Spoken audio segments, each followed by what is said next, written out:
What's going on, guys? Welcome to Ajax Reviews. Today we review Phantasm 2.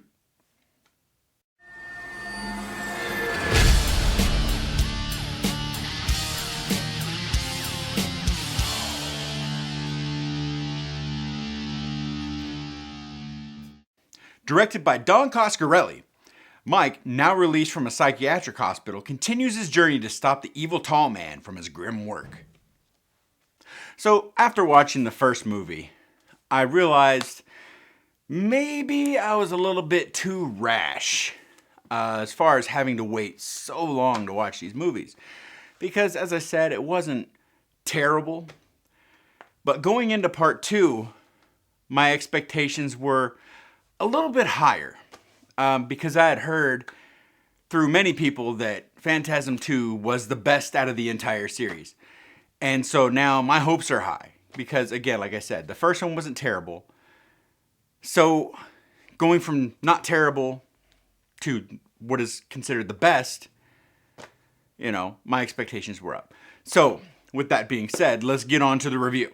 In my opinion, I think that this movie is definitely a step up from the original. There was a much better flow. The movie flowed a lot better. It was smoother. Gaps were filled in when they needed to be filled in. They didn't make you wait until later to be like, what the hell just happened? And it was just overall a lot better and less boring. I didn't find myself getting too tired or too bored during this one. I was actually intrigued the entire time. The 9 years between the two films were obviously used to refine the characters and the story, and just add a lot more to it. One of the things I kind of feel bad about is I was actually happy that we didn't get to see Jody this time. He just bored me in the first one, and the fact that he wasn't in this one made me feel a lot better.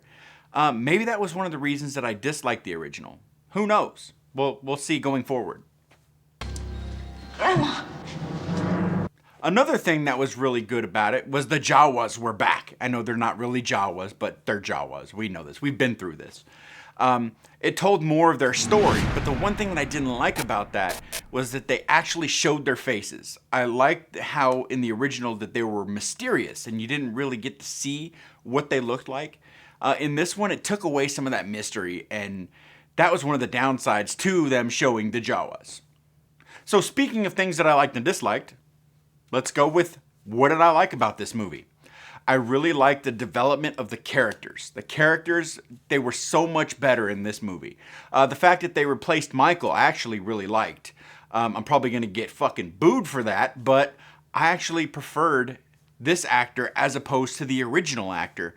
He just did a better job, in my opinion. Another thing I really liked was the cinematography and the action sequences. Even though I really liked the cinematography in the original, they were just way better in this film. Obviously there was a higher budget. They spent a lot more time and a lot more money figuring out what they wanted to do, and they killed it. I really loved the way the movie looked and felt. Also the effects. The effects were so much better. They're just more pleasing to the eye, and there was more with the spheres. The spheres had a much bigger role in this movie, and that was one of the main things that I actually liked about the original was the sphere. And there's just more to it this time.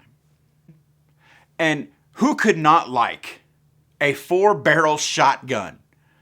The shotgun is badass. I love that thing, man. That thing is so cool. I'm actually going to build one out of 2 Nerf shotguns. I'm actually going to put one together, and I may show that here. I don't know. I like building props out of like toys and shit.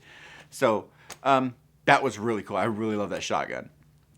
One of the best sequences in the movie, in my opinion, is the scene where the ball goes in through dude's back, up his torso, up through his neck, and just sits at his mouth.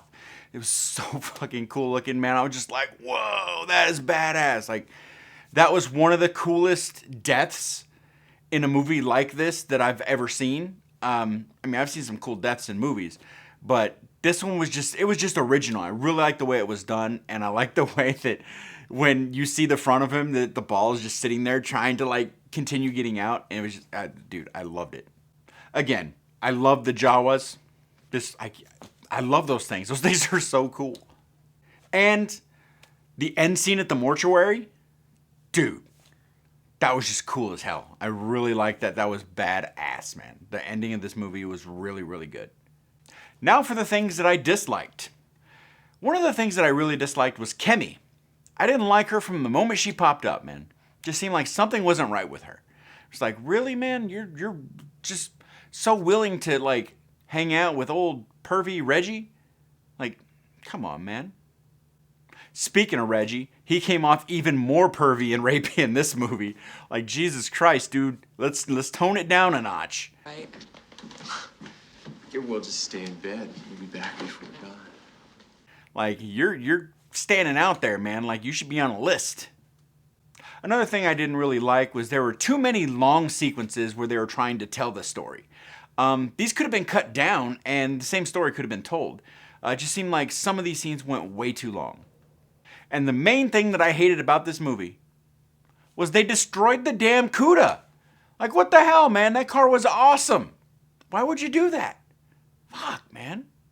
So in conclusion, while Phantasm 2 wasn't a terrible movie, it wasn't without its flaws as well.